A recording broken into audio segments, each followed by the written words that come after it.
بسم اللہ الرحمن الرحیم۔ السلام علیکم۔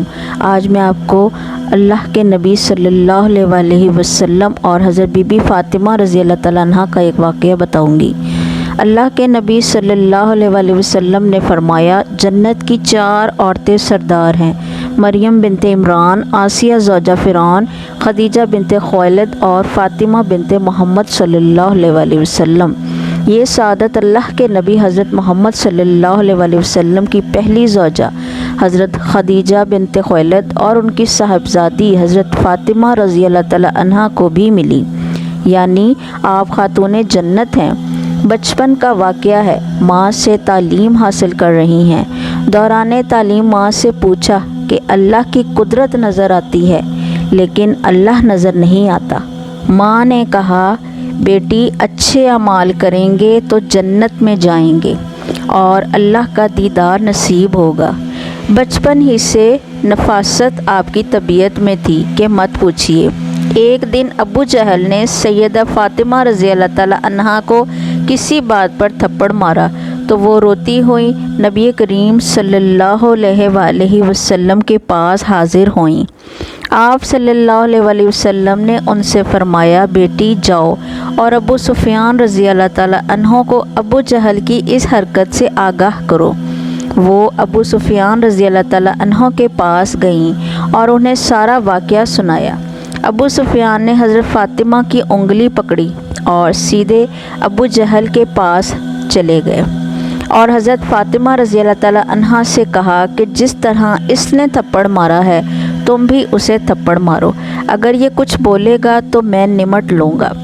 چنانچہ حضرت فاطمہ رضی اللہ تعالیٰ عنہ نے ابو جہل کو تھپڑ مارا اور گھر جا کر حضور صلی اللہ علیہ وسلم کو سارا واقعہ سنایا تو نبی کریم صلی اللہ علیہ وسلم نے ان کے لیے دعا فرمائی، اے اللہ ابو سفیان رضی اللہ تعالیٰ عنہ کے اس سلوک کو نہ بھولنا۔ یہ اللہ کے نبی کی دعاؤں کا نتیجہ تھا کہ 20 رمضان المبارک سن 8 ہجری کو ابو سفیان مسلمان ہوئے۔ ہجرت کے بعد حضرت فاطمہ رضی اللہ تعالیٰ عنہ جب 15 سال کی ہوئیں تو حضور صلی اللہ علیہ وسلم کی بیٹی کے لیے حضرت ابو بکر صدیق رضی اللہ تعالیٰ عنہ نے نکاح کا پیغام بھیجا۔ حضور صلی اللہ علیہ وسلم نے فرمایا، اس بات کا اختیار قبضہ قدرت میں ہے۔ حضرت عمر فاروق رضی اللہ تعالیٰ عنہ نے نکاح کا پیغام بھیجا تو آپ نے ان کو بھی یہی جواب دیا۔ ایک دن حضرت ابو بکر صدیق رضی اللہ تعالیٰ عنہ، حضرت عمر فاروق رضی اللہ تعالیٰ عنہ اور حضرت سعد بن معاذ رضی اللہ تعالیٰ عنہ مسجد میں تشریف فرما تھے اور حضرت فاطمہ کے بارے میں گفتگو فرما رہے تھے۔ انہوں نے کہا کہ اکابرین قریش کی طرف سے حضرت فاطمہ رضی اللہ تعالیٰ عنہ کے لیے بھیجا جانے والا پیغام کسی کے لیے بھی قبول نہیں ہوا۔ حضرت علی رضی اللہ تعالیٰ عنہ نے بھی ابھی تک پیغام نہیں دیا۔ حضرت ابو بکر رضی اللہ تعالیٰ عنہ نے فرمایا، میرا خیال ہے کہ حضرت علی رضی اللہ تعالیٰ عنہ کے سامنے رکاوٹ صرف مال کی کمی ہے۔ اللہ اور اس کے رسول صلی اللہ علیہ وسلم ان کا نکاح حضرت فاطمہ کے ساتھ کرنے پر راضی ہیں۔ اس کے بعد حضرت ابو بکر صدیق رضی اللہ تعالیٰ عنہ نے حضرت عمر فاروق رضی اللہ تعالیٰ عنہ اور حضرت سعد بن معاذ رضی اللہ تعالیٰ عنہ سے کہا کہ آؤ ہم حضرت علی رضی اللہ تعالیٰ عنہ سے ملیں اور ان کو حضرت فاطمہ رضی اللہ تعالیٰ عنہ کے ساتھ نکاح کا پیغام دینے کی ترغیب دیں۔ چنانچہ یہ تینوں صاحب مل کر حضرت علی رضی اللہ تعالیٰ عنہ کے پاس پہنچے۔ حضرت ابو بکر صدیق رضی اللہ تعالیٰ عنہ نے فرمایا، اے علی، کوئی نیکی ایسی نہیں جس میں آپ سبقت نہ لے جاتے ہوں، اور پھر آپ کا حضور اکرم صلی اللہ علیہ وسلم کے ساتھ ایسا مقام و مرتبہ ہے کہ کسی دوسرے شخص کا اس میں شریک و دخل نہیں۔ آپ حضرت فاطمہ رضی اللہ تعالیٰ عنہ کے لیے نکاح کا پیغام دیں۔ چنانچہ ان کے ترغیب دلانے پر حضرت علی رضی اللہ تعالیٰ عنہ حضور اکرم صلی اللہ علیہ وآلہ وسلم کی خدمت میں حاضر ہوئے۔ حضور صلی اللہ علیہ وآلہ وسلم نے ان کو پاس بٹھا لیا۔ حضرت علی رضی اللہ تعالیٰ عنہ سر جھکائے زمین کی طرف دیکھے جا رہے تھے، جیسے کہ کوئی شخص ضرورت مند ہو مگر شرم کی وجہ سے اپنی حاجت بیان نہ کر سکتا ہو۔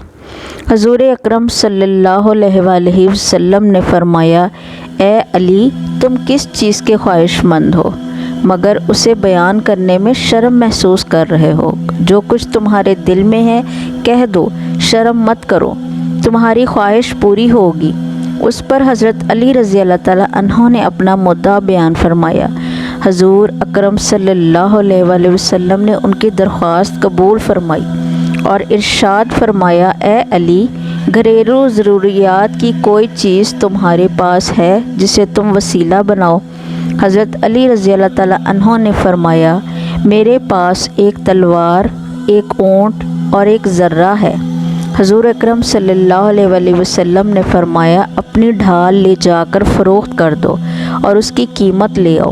حضرت علی رضی اللہ تعالیٰ عنہ نے وہ ڈھال حضرت عثمان رضی اللہ تعالیٰ عنہ کے 400 درہم میں فروخت کر دی۔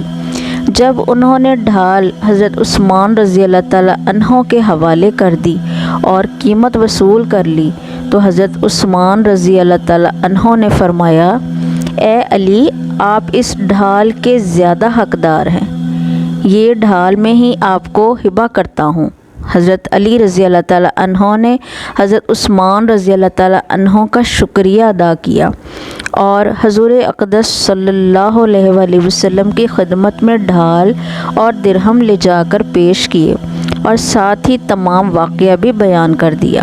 حضور اکرم صلی اللہ علیہ وآلہ وسلم نے حضرت عثمان رضی اللہ تعالیٰ عنہ کے حق میں دعائے خیر فرمائی۔ پھر ان درہم میں سے کچھ درہم حضرت ابو بکر رضی اللہ تعالیٰ عنہ کو ضروریات کی چیزیں خریدنے کے لیے دے دیے اور حضرت سلمان رضی اللہ تعالیٰ عنہ اور حضرت بلال رضی اللہ تعالیٰ عنہ کو ان کے ساتھ کر دیا تاکہ اگر زیادہ وزن بن جائے تو اٹھا کر لے آئیں۔ حضرت ابو بکر رضی اللہ تعالیٰ عنہ فرماتے ہیں کہ جب ہم باہر نکلے اور گنتی کی تو وہ 360 درہم تھے۔ ان تمام سے حضرت فاطمہ رضی اللہ تعالیٰ عنہ کے لیے سامان خریدا، ایک مصری گدیلا جو کہ ایک پشم سے بھرا ہوا تھا، ایک چمڑی کا گدیلا جس میں کھجور کے پتے تھے، ایک پردہ ابا خیبری اور چند مٹی کے برتن تھے۔ یہ تمام سامان لے کر ہم حضور صلی اللہ علیہ وآلہ وسلم کی خدمت اقدس میں لائے۔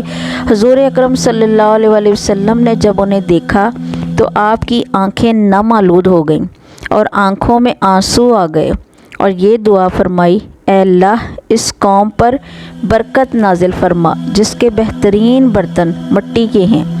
جب حضرت فاطمہ رضی اللہ تعالیٰ عنہ کی رخصتی کا وقت آیا تو حضور صلی اللہ علیہ وآلہ وسلم کے پاس تمام ازواج مطہرات جمع تھیں۔ انہوں نے حضور اکرم صلی اللہ علیہ وآلہ وسلم کے ساتھ حسرت امیز باتیں شروع کر دیں۔ حضرت ام سلمہ رضی اللہ تعالیٰ عنہ نے کہا، حضرت خدیجہ رضی اللہ تعالیٰ عنہ کا تذکرہ کیا اور فرمانے لگیں کہ حضرت خدیجہ رضی اللہ تعالیٰ عنہ اگر آج زندہ ہوتی تو حضرت فاطمہ رضی اللہ تعالیٰ عنہ کے متعلق ہمیں کوئی پریشانی نہ ہوتی اور ہماری آنکھیں روشن ہوتی ہیں۔ یہ سن کر حضور اکرم صلی اللہ علیہ وآلہ وسلم کی آنکھوں میں آنسو آ گئے اور فرمایا، خدیجہ رضی اللہ تعالیٰ عنہ جیسی کوئی بھی نہیں، اس نے اس وقت میری تصدیق کی جب سب نے تکذیب کی، اپنے سارے مال کو مجھ پر خرچ کر دیا، اللہ تعالیٰ کے دین کو قبول کیا، یہاں تک کہ میں نے اس کی زندگی میں ہی اسے جنت کی بشارت دی۔